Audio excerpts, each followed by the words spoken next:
Assalamualaikum warahmatullahi wabarakatuh.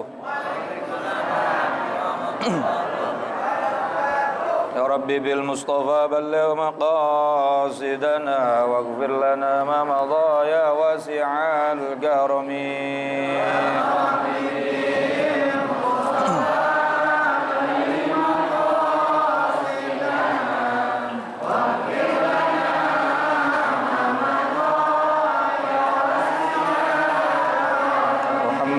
سيد الكونين والثقلين والفريقين من عرب ومن عجم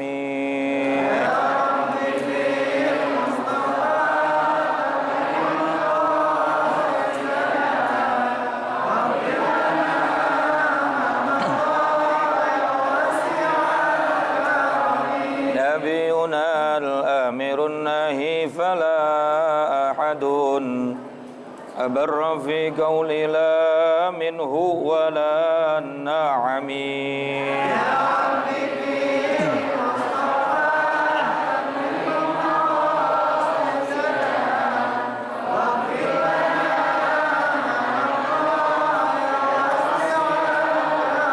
هو الحبيب الذي ترجى شفاعته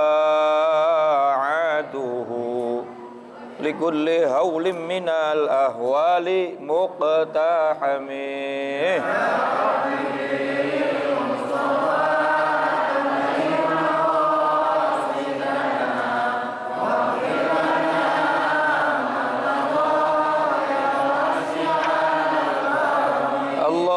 اللهم صل وسلم وبارك عليه وعلى آله.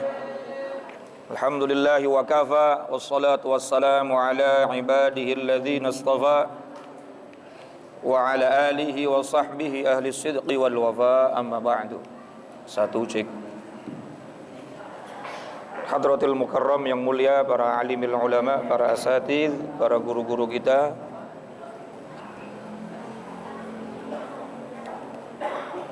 wabil khusus guru-guru kita Ki Haji Dr. Andes Muhammad Ja'far, Ki Haji Zulfa Mustafa Muqarrab bin Yusuf, Ki Haji Ahmad Habibi Abdul Rashid Ramli, Ki Haji Farah Furqan. Kita doakan guru-guru kita mudah-mudahan semuanya diberi sehat afiat, panjang umur, barokah hidupnya, dan ilmunya manfaat buat kita semuanya. Amin ya rabbal alamin.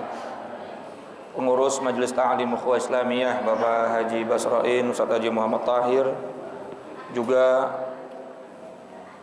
ketua dan pengurus Masjid Babut Thayyib,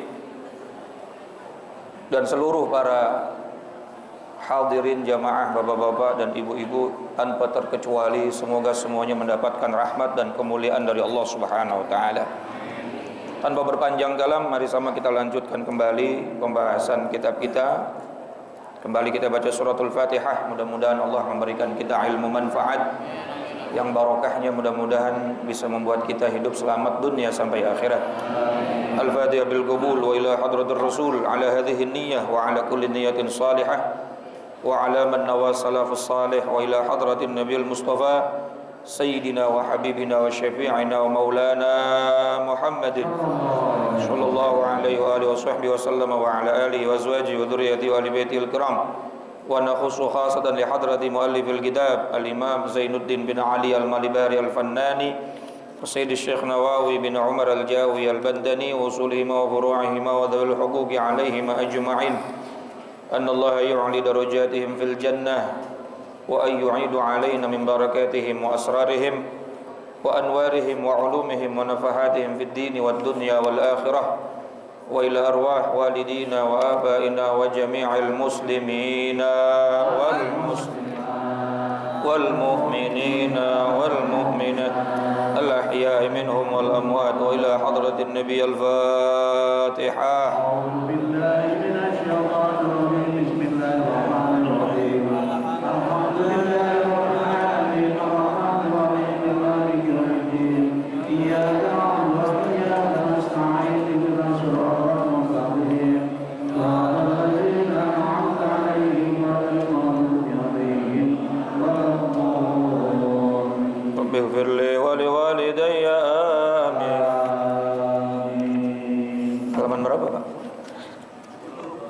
7.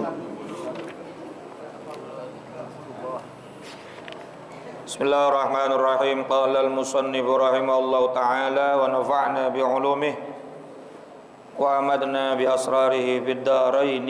Amin. Wa syu'batu tsalitsatu wassittuna. Adapun cabang iman yang ke-63, ayadatul marid, adalah menjenguk orang sakit. Di antara amaliyah yang fadilahnya besar, luar biasa, pahalanya bahkan membuat para malaikat iri terhadap umatnya baginda Nabi Muhammad SAW, adalah ayadatul marid, menjenguk orang sakit. Ini Masya Allah. Qala sallallahu alaihi wasallam, Nabi sallallahu alaihi wasallam bersabda, idza 'ada ar-rajulu, apabila seorang laki-laki mengunjungi al-marid, orang yang sakit. Nah, kalimatnya spesifik ya, jelas ya, ar-rajul, laki-laki. Jadi yang ditekankan siapa, Pak? Laki-laki. Kalau mar'ah nanti itu bisa jadi sunnah, bisa jadi mubah, bisa jadi makruh, bahkan bisa jadi haram. Kalau perempuan ngunjungin orang sakit bisa sunnah, bisa makruh, bisa mubah, bisa haram. Tergantung bagaimana situasinya. Apalagi kalau dia nggak dapat izin dari suaminya. Makanya kalimat di hadis ini jelas, ar-rajul. Yang betul-betul ditekankan, disunnahkan itu adalah laki. Tapi kebanyakan yang paling doyan perempuan. Memang laki-laki males. Ibu-ibu yang paling doyan. Makanya bapak jangan sampai kagak ngizinin itu. Ya, betul apa enggak? Udah tetangganya sakit kagak mau nengokin, bininya mau nengokin diomelin. Nengokin lagi, duit. Ya Allah, pelit amat. Nah, izinin. Karena pahalanya luar biasa. Kalau bisa kita yang nengokin, kalau memang kita mampu untuk nengok. Khada fir rahmatih, maka ia masuk di dalam rahmatnya Allah Subhanahu wa ta'ala. Saat orang baru niat saja untuk mengunjungi, untuk nengokin orang yang sakit, maka Allah kasih rahmat dia. Niatnya orang yang beriman itu kadang-kadang lebih baik daripada perbuatannya, Pak. Tapi jangan niat doang ya. Saya pernah baca dalam kitab Qatrul Ghaith, bisyarah Al-Imam Al-Faqih Abu Lais, ya, tentang rukun iman. Tadi disebutkan tuh namanya Al-Imam Abu Lais oleh guru kita.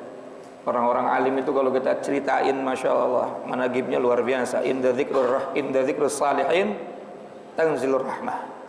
Kalau kita ceritain ceritanya orang-orang saleh, maka akan turun rahmat. Makanya dalam akidah Ahlussunnah wal Jamaah itu nyeritain orang soleh itu sunnah. Bahkan kita nih yang biasa manakiban sampai ada keyakinan ya, dengan barokahnya menceritakan orang soleh akhirnya dapat gobul hajat, wasilah daripada menceritakan orang soleh. Manakib itu kan nyeritain ya, nyeritain orang soleh, kayak manakib Syekh Abdul Qadir dan lain sebagainya.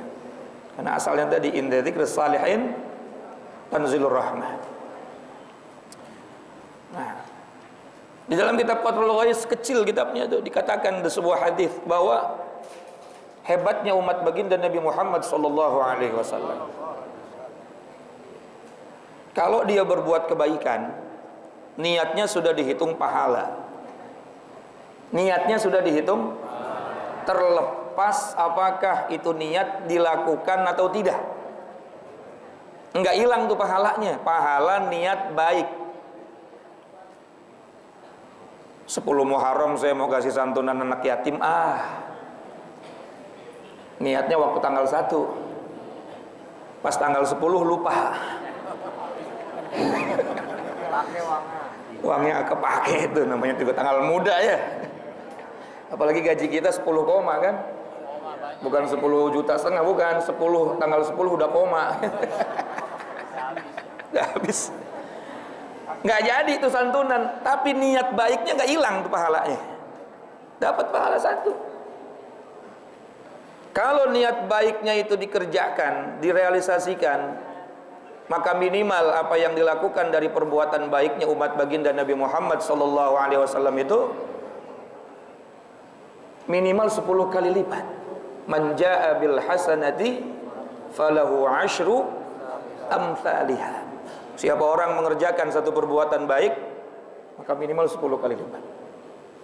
Al-Imam Jalaluddin As-Suyuti, beliau pernah menukil satu kalimat, ada di dalam kitab Bughyatul Mustarsyidin, tingkatan-tingkatan pahala sedekah. Ya, yang paling rendah itu 10 kali lipat. Satu dibalas 10 kepada siapa? Umum, kepada siapa saja. Mau dia butuh atau tidak butuh. Orang-orang yang ya kita kasih, maka pahalanya 10 kali lipat. Kalau butuh, maka bukan 10 lagi, 900 kali lipat. Apalagi yang butuh kerabat, 9.000 kali lipat. Lalu diberikan kepada orang tua, 900.000 kali lipat. Itu Al-Imam Jalaluddin Jadi Masya Allah nih fadilah pahala yang Allah berikan kepada umat baginda Nabi Muhammad Sallallahu Alaihi Wasallam. Enggak satu dibalas satu. Zaman dulu sebelum Rasulullah, umat-umat sebelum baginda Nabi Muhammad berbuat satu kebajikan cuma dibalas satu.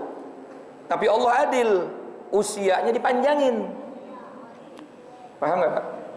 Ya, 100, 200, 300, 400. Nabi Adam berapa ribu tahun tuh? Nabi Allah Nuh 950 tahun dakwahnya doang, umurnya wallahu a'lam. Pahalanya satu tapi umurnya dipan. Nah, umat Nabi Muhammad baina sittin wa sab'in cuma 60 70. Itu juga baru ingatnya pas umur 50 tahun. Betul enggak? I'tikafnya pas 53 tahun. Tinggal berapa tahun lagi tuh? Tapi rahmat Allah luar biasa untuk umatnya baginda Nabi Muhammad, sehingga pahala itu nggak satu dibalas satu. Tuh. Masyaallah jamaah yang dirahmati dan dimuliakan Allah. Bahkan dalam kalau tadi maqalahnya ulama ya Imam Jalaluddin Suyuti, ini Al-Qur'an yang mengatakan matsalul ladzina yunfiquna amwalahum fi sabilillah kamatsali habbatin ambatat sab'a sanabila fi kulli sumbulatin mi'atu habbah wallahu yudha'ifu liman yasha. Allah melipat gandakan liman yasha dengan kehendaknya Allah.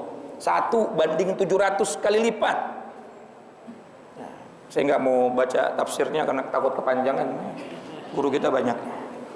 Artinya pahala itu luar biasa. Niat saja sudah dapat pahala, lalu dikerjakan akan dilipat gandakan liman yasha bagi Allah Subhanahu wa taala, kepada siapapun yang Allah kehendaki, terserah Allah. Mau lipat gandakan berapapun terserah Allah. Tapi ada yang unik Pak dalam kitab ini. Ketika umat Muhammad melakukan keburukan, niat buruknya belum dihitung dosa. Saya kalau dapat arisan mau ngajak teman-teman karaokean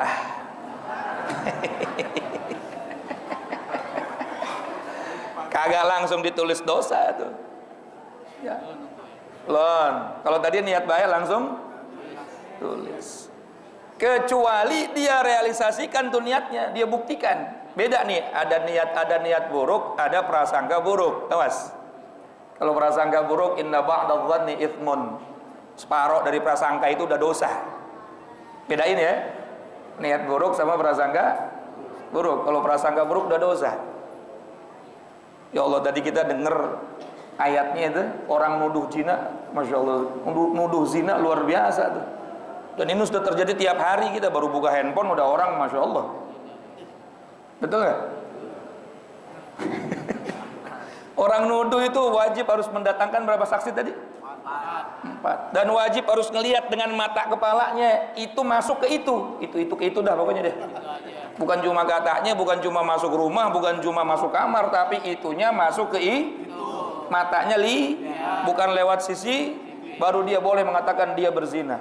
Ayo, ada orang bisa kayak gitu? Berarti lu lihat dong.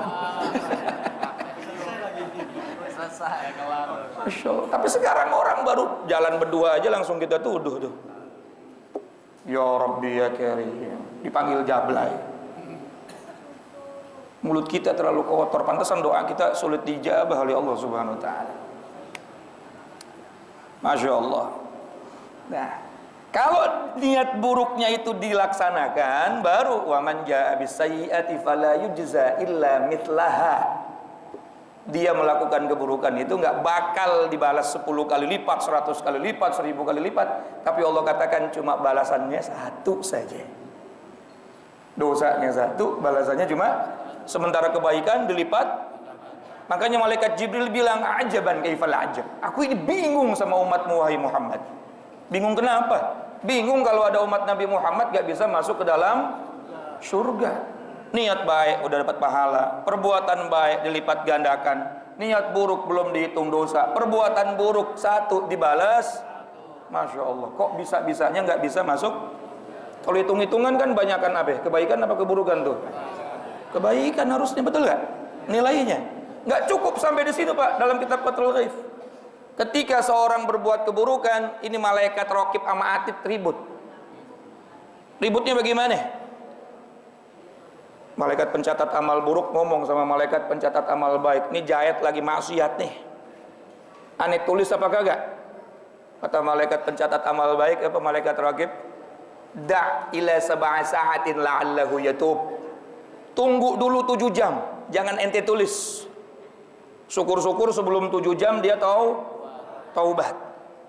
Masya Allah, ditunggu Pak. Oh, ada yang bilang kalau gitu yes, berarti udah deh gak usah taubat dulu. Sebelum 7 jam lu mati.